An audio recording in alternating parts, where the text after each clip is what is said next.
Salut à tous, c'est Ilyes, fondateur du Media Cover. J'espère que vous allez bien. On se retrouve aujourd'hui pour une nouvelle vidéo. On n'est plus qu'à quelques jours du main event de l'UFC 285, le combat très attendu entre Jon Bones Jones et Cyril Gane. Les deux combattants vont se disputer la ceinture des poids lourds de l'UFC et par la même occasion, j'ai envie de dire, le titre symbolique de l'homme le plus dangereux de la planète. À cette occasion, on sent que la pression elle commence à monter, notamment du côté de Jon Jones qui a sorti l'écran, qui affiche son vrai visage, notamment sur ses réseaux sociaux. Je vais vous parler de la stratégie mise en place par Jon Jones pour déstabiliser Cyril Gane avant leur opposition. Juste avant, abonnez-vous à ma chaîne, activez la cloche pour recevoir les notifications, lâchez un pouce bleu et puis merci à Everjump qui vous offre 10% de réduction sur leur corde à sauter connectable via Bluetooth.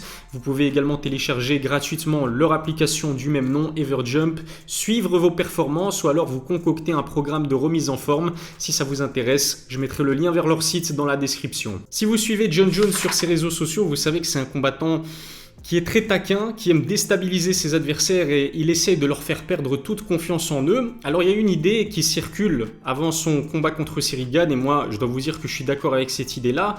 C'est que Cyril sera le meilleur striker qu'aura affronté Jon Jones au cours de sa carrière. Et visiblement, il y a un combattant qui n'est pas du tout d'accord avec cette idée-là.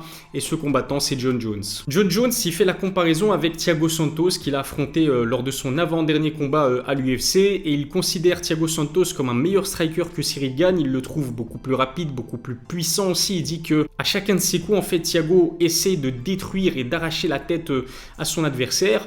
Cyril, c'est un combattant qui est totalement opposé à Thiago Santos. C'est pas un knockout artiste, c'est pas quelqu'un qui met absolument toute sa puissance sur chacun de ses coups. C'est un combattant qui est technique, qui est propre, qui se déplace bien dans un octogone et qui essaye de gagner chacun des rounds en scorant des points plutôt qu'en essayant de démolir littéralement son adversaire à chacun de ses coups. Et puis au-delà de ça, Jon Jones il parle des 3 précédents adversaires qu'a eu à affronter Cyril Gane à l'UFC, c'est-à-dire Derrick Lewis, Francis Ngannou et Tai Tuivasa. Et en fait, il dit que ce sont des combattants qui ne sont pas réputés pour leur agilité, pour leur mouvement, pour leur rapidité et que c'est en fait du pain béni pour un combattant comme Cyril Gane qui lui au contraire est réputé pour sa rapidité, surtout pour un combattant de ce gabarit-là. C'est vrai que c'est impressionnant de voir un gars qui fait plus de 110 kg, qui est un vrai heavyweight, se déplacer de la sorte dans un octogone.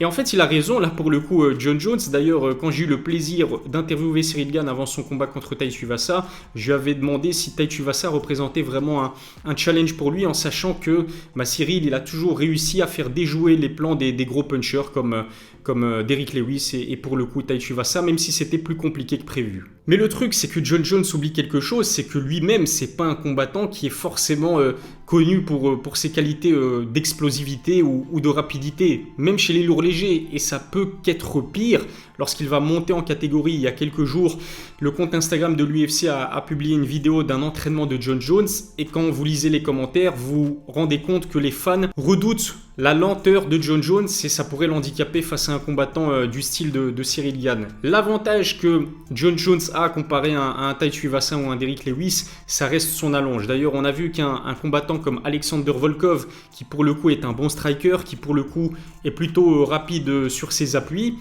lui, il a réussi à poser des soucis debout à Cyril Gane. Et quand vous savez que Volkov, c'est 201 cm d'allonge et Jon Jones, c'est 216 cm d'allonge, en fait, c'est tout simplement fantastique. L'allonge qu'a Jon Jones était déjà grandiose chez les lourds légers, mais elle reste quand même supérieure à la majorité des combattants chez les poids lourds. On sait que c'est un combattant super technique et créatif aussi, Jon Jones, notamment au niveau de son striking. Combiné à cette allonge-là, ça pourrait compenser ses problèmes de vitesse. Et dans l'UFC Countdown, on a aussi pu s'apercevoir du fait que Jon Jones, c'est pas un combattant comme un autre. C'est pas un combattant classique, c'est quelqu'un qui a un état d'esprit et un esprit de compétition exacerbé. Et ce qui est effrayant, c'est que visiblement, il a décortiqué et analysé toutes les vidéos d'entraînement publiées par Cyril Gane, parce qu'il en parle et il dit que Cyril, c'est un combattant qui s'entraîne avec des beaux vêtements sur lui, dans une très belle salle, et du coup là il fait référence au MMA Factory Venom de Rungis. Il raconte qu'il ne l'a jamais vu dans une position défavorable face à un lutteur extrêmement dominant. Pour lui, en fait, pour Jon Jones,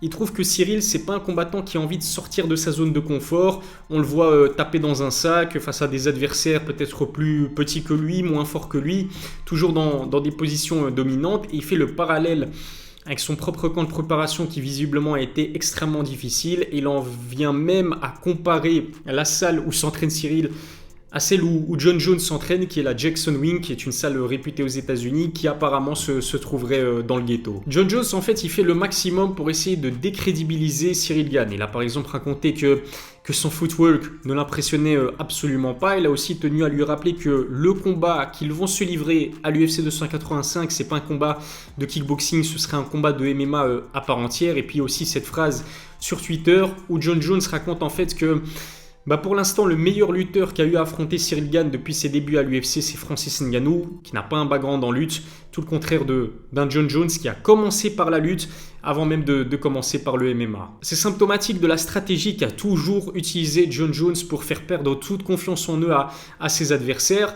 Et même au niveau de ses face-à-face, je trouve qu'on ressent vraiment une sorte de dédain envers ses adversaires. Il les prend de haut, il prend un maximum d'espace lors des face-à-face. Et rarement, il s'est mis à regarder ses adversaires droit dans les yeux. Il avait fait ça contre Rampage Jackson, il avait fait ça contre Gustafsson, contre Dominic Reyes, contre Thiago Santos.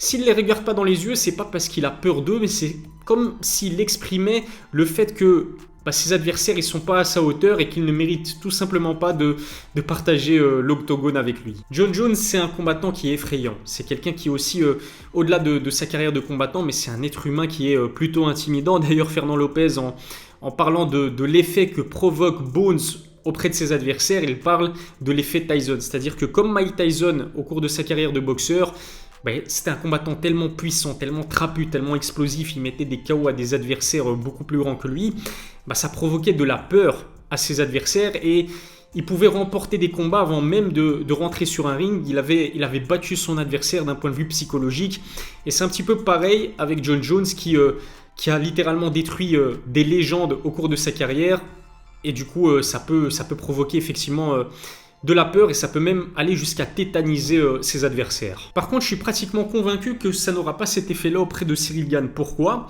Parce que c'est vrai que Cyril, c'est un combattant qui a énormément de désinvolture, qui est très relax, qui est presque hermétique à la pression. On a eu l'occasion de s'en apercevoir lors de ses précédents combats. C'est pas quelqu'un qui va se laisser envahir par ses émotions et ça peut justement lui rendre un énorme service contre un combattant comme Jon Jones. Cyril, déjà, ce qu'il faut dire, c'est qu'il a commencé le MMA en 2018. Il y a 10 ans d'expérience de décalage entre Jon Jones qui a débuté en 2008 et du coup Cyril. C'est pas non plus un combattant, et c'est ce que lui reprochait Jon Jones, qui est passionné par le MMA. Il voit ça comme un gagne-pain finalement Cyril. Et c'est vrai que Jon Jones, il le connaissait de par ses accomplissements, mais il l'a jamais considéré comme une gigastar. Il le respecte en tant que combattant et en tant que grand champion qu'il est, mais je pense pas qu'il va le respecter en tant que fan lorsqu'il rentrera dans l'octogone. Il y a aussi des gens qui considèrent que Cyril est trop gentil pour faire face à un combattant aussi méchant justement que Jon Jones. Il considère aussi qu'il n'a pas forcément montré un état d'esprit de guerrier lorsqu'il se retrouve dans un octogone. Je ne suis pas du tout d'accord avec ça.